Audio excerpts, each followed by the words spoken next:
President Abdul Kalam Azad ने chartered accountants को partners in nation builders कहा है and professionally all chartered accountants support in the growth of the economy.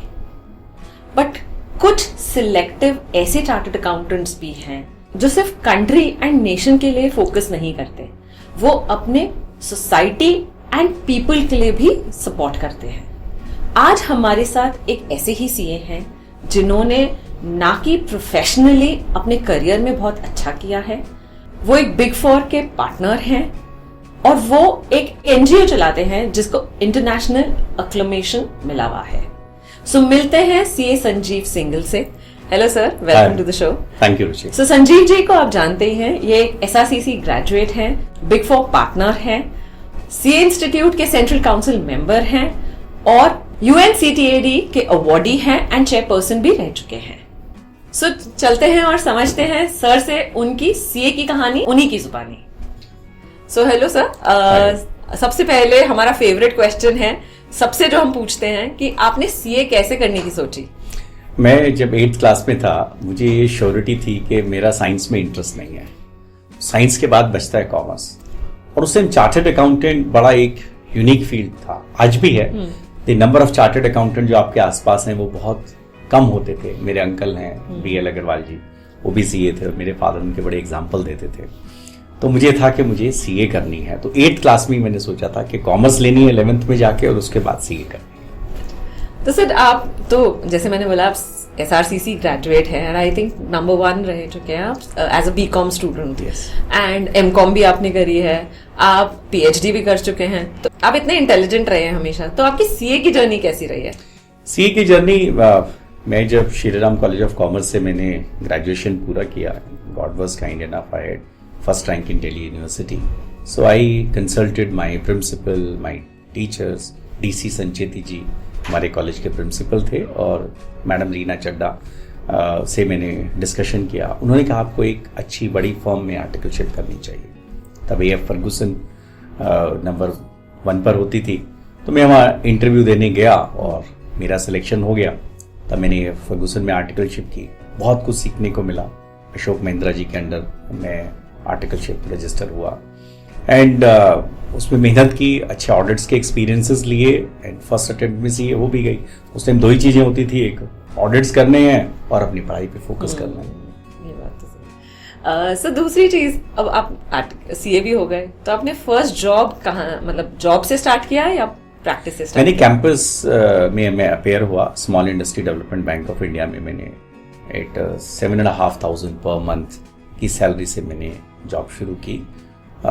मैंने 2-3 साल job की, फिर उसके बाद मैंने कुछ टाइम अपनी प्रैक्टिस भी की, कुछ टाइम मैंने टीचिंग भी की। I became a professor of finance at Ford school of management, और 2004 से मैं इंडस्ट्री में आ गया। अच्छा, तो फिर उसके बाद आप बिग फोर कैसे पहुंचे? 2015 में मैं जुबिलेंट लाइफ साइंसेज में था। उसके बाद मुझे मेरे जो वहाँ पर एग्जीक्यूटिव डायरेक्टर फाइनेंस थे मिस्टर आर शंकरैया भी हैं और बहुत अच्छे मेरे मेंटर हैं, उन्होंने मेरे को एडवाइस किया that you need a larger spectrum and that is how I joined SR Batliboi as a partner. Sir एक बात बताइए, क्योंकि ये चीज़ ना, मतलब जब बच्चे सोचते हैं सीए करने की, सीए की टैग भी मिल जाता है, उसके बाद वो बड़ा कंफ्यूजन में रहते हैं कि क्या सिलेक्ट करें। मतलब एंड स्पेशली आज के टाइम में तो इतनी ग्लोबल वर्ल्ड आ गया है, GCC आ गए, ये आ गए हैं, तो क्या वो चीज़ें होनी चाहिए जो बच्चों को डिसाइड करने में हेल्प करनी चाहिए, मतलब जो आप शेयर करें? देखिए, आजकल तो हम सीए इंस्टीट्यूट की तरफ से करियर काउंसलिंग भी देते हैं, और मुझे हमेशा ये लगता है कि choose your passion. There is a saying that if you pick up a job which you like, you don't have to work for a single day in your life. तो आप चाहे अपनी प्रैक्टिस करना चाहें, या फर्म्स में job करना चाहें, या कंपनीज में जॉब करना चाहें, एंटरप्रेन्योर बनना चाहें, चाहे GCC जैसे आपने बोला, और बहुत सारे फील्ड हैं, अब AI है, डेटा एनालिटिक्स है, जो भी करें सोच समझ के करें, लोगों से डिस्कशन के बाद करें, और फिर अपने उस निर्णय पे कायम रहें। जिंदगी में 1-2 बार का भी डिसीजन बदलना पड़े तो वो भी बदला जा सकता है, लेकिन हर रोज नहीं। आज अपॉर्चुनिटीज एक हार्ड वर्किंग और स्मार्ट वर्किंग चार्टर्ड अकाउंटेंट के लिए इतनी सारी हैं that sky is the limit, और इंडियन चार्टर्ड अकाउंटेंट तो वर्ल्ड में बेस्ट हैं। मुझे नहीं लगता कोई भी चार्टर्ड अकाउंटेंट अगर ईमानदारी से अपना रास्ता अपना गोल अचीव करना चाहता है तो उसको कहीं कोई प्रॉब्लम आएगी। गाइडेंस देने के लिए हमारे जैसे बहुत सारे लोग अवेलेबल हैं। ये तो मतलब हमारी सीए की जर्नी हो गई। कौन सी ऐसी चीज थी आपकी जर्नी में जो आपको अभी भी ध्यान है और आपको लगता है हाँ यार मैंने अच्छा किया सीए करके? मैंने बताया, मैंने तो खैर 8th क्लास में ही सोचा था, साइंस मुझे बिल्कुल समझ में नहीं आती थी। और उसके बाद जब मैं आज अपने आप को देखता हूँ और तो ये लगता है कि मैंने अपना पैशन परस्यू किया और जैसे मैं करना चाहता हूँ, चाहे मैं सीए इंस्टीट्यूट में सेंट्रल काउंसिल मेंबर हूँ या फर्म में पार्टनर हूँ, and I am fortunate that my firm allows me to pursue my passion. And similarly at the central council also I do what I like to do. So मुझे तो ये लगता है कि बिल्कुल सही डिसीजन था सीए करने का। तो ये तो सीए की कहानी हो गई। बट जैसे मैंने इंट्रोडक्शन में बोला था कि आप बियॉन्ड ये भी करते हैं, आप सोसाइटी के लिए करते हैं, कम्युनिटी के लिए करते हैं। और आपका एक एनजीओ है जो आपने 500 सीएस को मिला के स्टार्ट किया था। आप उस एनजीओ के बारे में बताना चाहेंगे कि क्या है, कब स्टार्ट किया था? रुचि, करीब 8-9 साल हो गए और मेन हमारा एनजीओ फोकस में आया जब कोविड 2019 आया। तो उसमें क्या था कि आपने भी फेस किया, मैंने भी फेस किया। कोविड में कितनी मारामारी थी। फर्स्ट वेव में माइग्रेंट लेबर की प्रॉब्लम थी, तो हमने सेवा भारती के साथ मिलके 1 लाख फूड पैकेट इकट्ठे किए। बट हमारा रोल जो सामने आया वो सेकेंड वेव में था, जब कुछ भी अवेलेबल नहीं था। चाहे ऑक्सीजन की प्रॉब्लम थी, एम्बुलेंसेस की प्रॉब्लम थी, ऑक्सीजन कॉन्सेंट्रेटर्स की प्रॉब्लम थी। हम लोगों ने मिलके ऑक्सीजन कॉन्सेंट्रेटर्स एयरलिफ्ट किए, चाइना से एम्बुलेंसेज अपनी हायर की और लोगों को फ्री में प्रोवाइड की, मेडिसिन अवेलेबल कराई, घर घर तक खाना पहुंचाया। और हमें नेशनल और इंटरनेशनल लेवल पर देखा जाने लगा कि उस टाइम हम 240 चार्टर्ड अकाउंटेंट्स थे। तो टाइम्स ऑफ इंडिया ने भी हमें कवर किया। एक 240 चार्टर्ड अकाउंटेंट्स का ग्रुप अपनी बैलेंस शीट छोड़कर लोगों के लिए काम कर रहा है। हमने पब्लिकली अपने हेल्पलाइन नंबर भी जारी किया और पहले दिन 2 घंटे में हमें करीब 2000 कॉल आए। हमने हर कॉल को रिवर्ट किया और ज्यादातर लोगों ने कहा हम तो सिर्फ नंबर सेव कर रहे थे। तो जिसकी जितनी हेल्प कर सकते थे हमने हेल्प की। उसके बाद हमने एजुकेशन को एज अ प्रोजेक्ट लिया। आज हम 350 सीए स्टूडेंट्स को सपोर्ट करते हैं फुली फाइनेंशियली। कुछ को हमने हॉस्टल भी प्रोवाइड किया हुआ है और हमारा रिजल्ट सीए इंस्टीट्यूट के एवरेज रिजल्ट से 2 से 3 गुना रहता है। तो ये एक सेटिस्फेक्शन है। फिर जब हमें यूएन का अवार्ड मिला हमारे एनजीओ को और हमें यूएन ने कहा आप इसको इंटरनेशनल लेवल पर लेके जाइए, तो जो सीए परिवार हमने शुरू किया था जिसका मैं फाउंडर भी रहा, तो हमने अब एक international NGO CA Global Kutumbakam Foundation बनाया है, जिसका मैं फाउंडर भी हूँ, प्रेसिडेंट भी हूँ और करीब 600 लोग उसमें हैं। तो और विग्रसली उसमें हम लोग काम करते हैं और कई और प्रोजेक्ट्स को भी उसमें जोड़ा है और काफ़ी सेटिस्फेक्शन मिलता है। आप भी उसकी मेंबर हैं तो आप भी उसके बारे में जानते हैं। तो मेरे ख्याल है हम सोसाइटी के लिए जिस तरह से काम करना चाहिए वी आर डूइंग और हमारा एफर्ट रहता है कि जितना और कर सके वो करें। मैम जैसे आपने बोला, आई थिंक मैं भी इसी वजह से जुड़ी थी कि जब एक्चुअली हम कुछ कर पाए सोसाइटी के लिए, क्योंकि हम अपने लिए तो काफ़ी कुछ करते हैं बट आई थिंक वो गिव बैक वाला फील एक अलग होता है। And so that's about CA global कुटुंब फाउंडेशन। सर अब चलते हैं आपके सीसीएम वाले रोल पे। सीसीएम एक बहुत रिस्पॉन्सिबल रोल है बिकॉज मेंबर्स एंड स्टूडेंट्स दोनों को ही केटर करता है। तो कौन से ऐसे 4-5 चीज़ें हैं जो आप शेयर करना चाहेंगे जो एक्चुअली पूरे CA institute, because definitely students look up to you the CCMs to actually represent them, even members. तो वो चीज़ आप शेयर करना चाहेंगे, कौन से ऐसे की एस्पेक्ट्स हैं जिन पे फोकस किया जाता है? देखिए, एक तो चार्टर्ड अकाउंटेंसी का प्रोफेशन बड़ा अजीम प्रोफेशन है, बड़ा नोबल प्रोफेशन है और हमारा आईसीएआई वर्ल्ड की लार्जेस्ट प्रोफेशनल अकाउंटिंग बॉडी है। 5 लाख मेंबर्स, 11 लाख स्टूडेंट्स। तो स्टूडेंट्स के लिए हमारा ये कोशिश रहती है उनको एक होलसम एक्सपीरियंस मिले। हमारा कोर्स तो वर्ल्ड का बेस्ट है ही है और आप देखिए सीए एग्ज़ाम के लिए सुप्रीम कोर्ट ने भी कहा है कि अगर आपको एग्ज़ाम लेना सीखना है तो आप institute of chartered accountant of India से लेना सीखे। तो कहीं पे करिकुलम में, स्टैंडर्ड्स में कहीं कोई कॉम्प्रोमाइज़ नहीं है। We are second to none. और अब हम उन्हें कम्युनिकेशन स्किल्स और जो उनकी जनरल मैनेजमेंट स्किल्स की भी ट्रेनिंग देते हैं।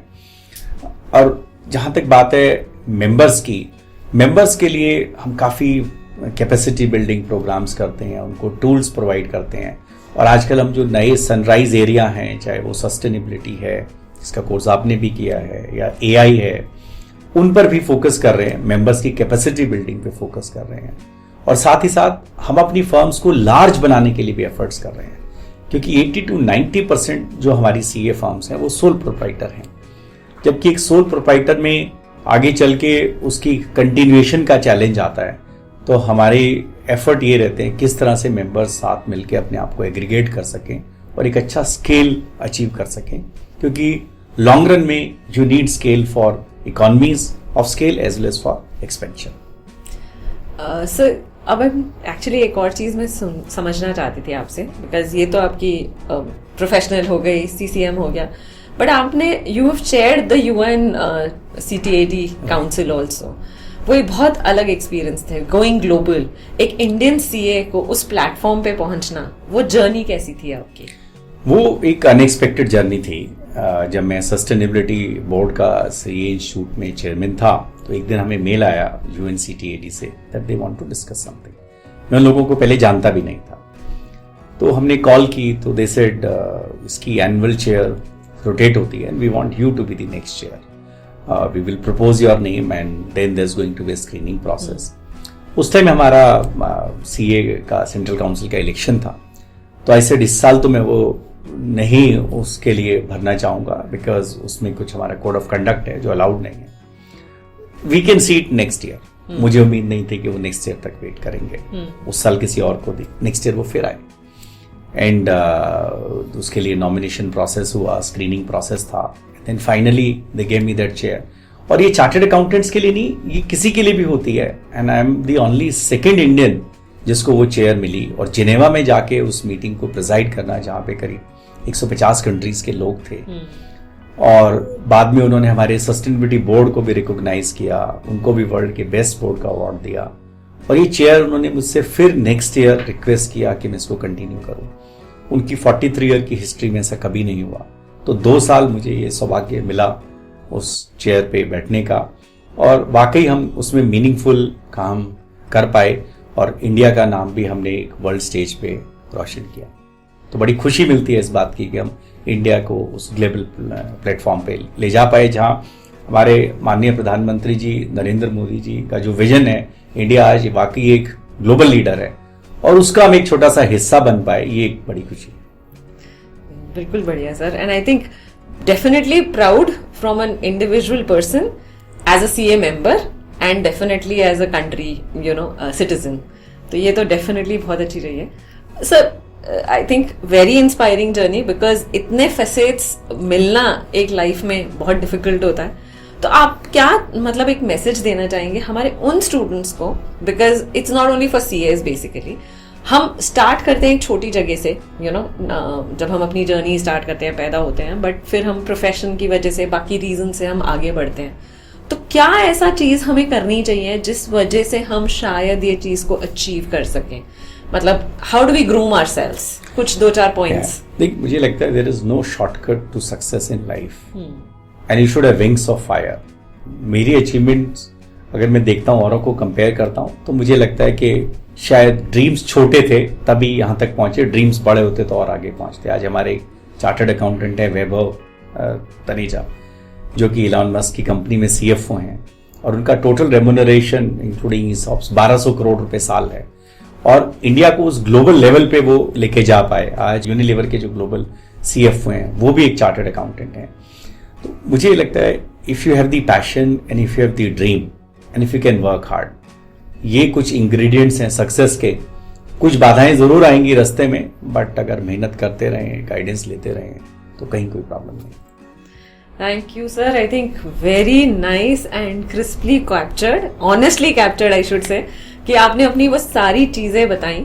एंड जो भी हमें सुन रहे हैं, चाहे वो सीए हो या नॉन सीए हो, एंड डेफिनेटली सीएस अगर सुन रहे हैं तो उन्हें ये चीज समझ लेनी चाहिए कि it's not about only getting your degree, but actually using that degree to the right levels so that you can achieve what you want. And definitely as I said, dream big, because आप जितना ऊंचा सोचेंगे उतना ही आप ऊंचा achieve कर सकते हैं।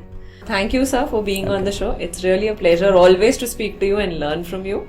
And to all our viewers, Stay connected with Radio Dwarka and series CA की कहानी CA की जुबानी, because इस सीरीज में हम आपको ऐसे CA से मिलाते हैं जो ना ही CA में अपने आप को एस्टैब्लिश कर चुके हैं, but definitely as a in their personal and professional lives they have achieved, and we can learn a lot from them.